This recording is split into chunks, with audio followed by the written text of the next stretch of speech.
Hi guys, good morning. Ayan.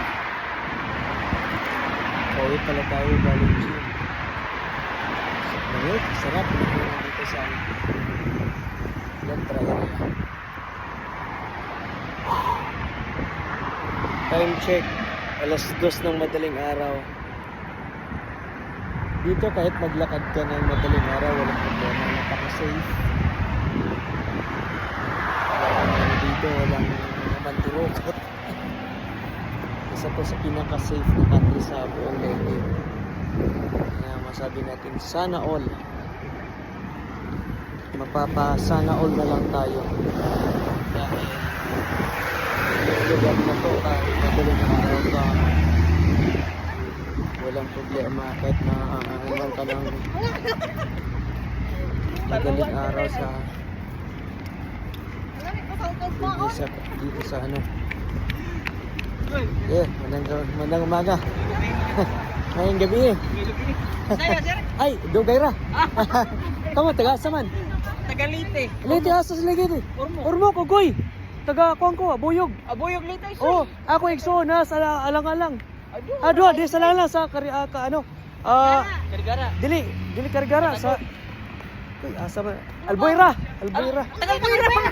Asa? Sa Mahayahay sila. Do sa amo, sakop sa amo sa Damulaan ko, Damulaan. Mahayahay akong igsoon. Do na kayo.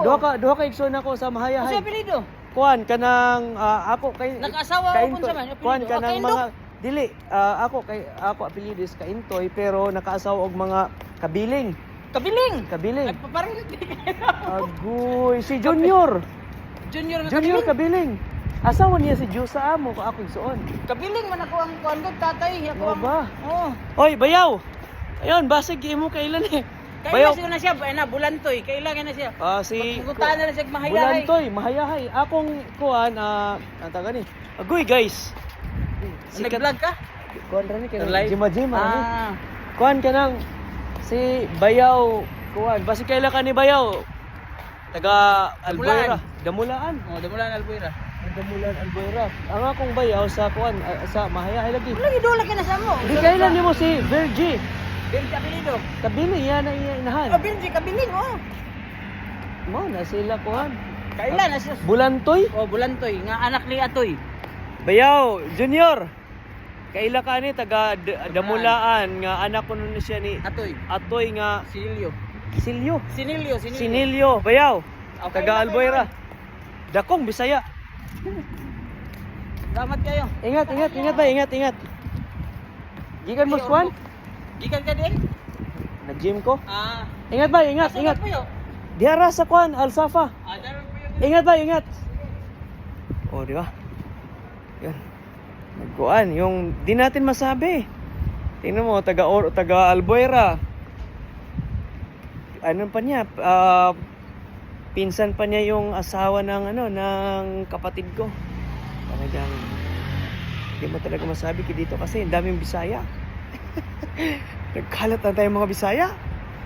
Kasi talagang mga mga Pilipino talagang ano naman talaga tayo, napaka-approachable naman talaga natin. Kailangan natin hindi makilala mga kabayan. Alam mo, tingnan mo na lang natin, nasalubong lang natin sa pedestrian. Taga Albuera pala yun. Damulaan. Bisayang dako. Bisaya. Proud to be Bisaya. Waray Bisaya. Yan. Dito tayo. Ayan. Isa sa pinakamagandang hotel yan. Dito sa Abu Dhabi. Ano yan? The best na hotel yan dito sa Abu Dhabi. Yung sa loob niyan parang European style. Royal Rose Hotel lang sa Kalam. Sarap alam mo yun, sarap ng pinagpapawisan ka dahil glass skin. Pero usog talaga. Sabi nga nila, love your health. Di bali ng kunti la barya lang yung pera natin, importante ano tayo, health is wealth. Ika nga. Ayan.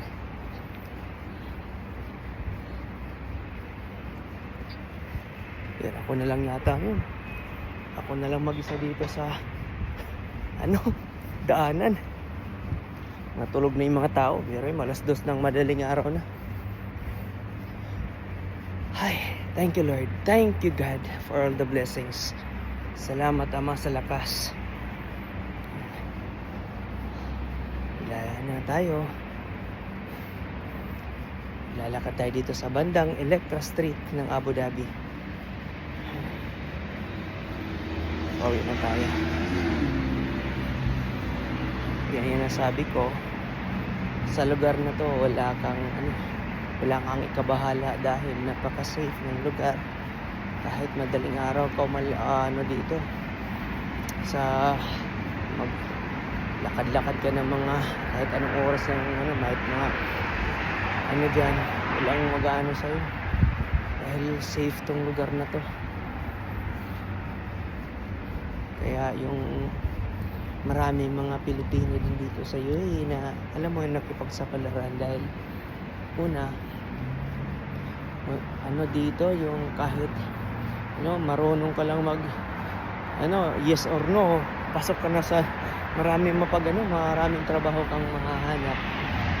Di gaya dat sa atin na hirapan maghanap ng trabaho. Kailangan kahit yung sabihin natin ang trabaho na in-apply natin, like for example janitorial services, hahanapan ka ng college undergrad ng college, tapos ang dami pa mga chiche-bureche, ang dami mga kukunin sa'yo ng mga requirements. Unlike dito, pag masipag ka, hindi ka masyadong namimili ng trabaho, maraming chance na pwede kang mapasukan.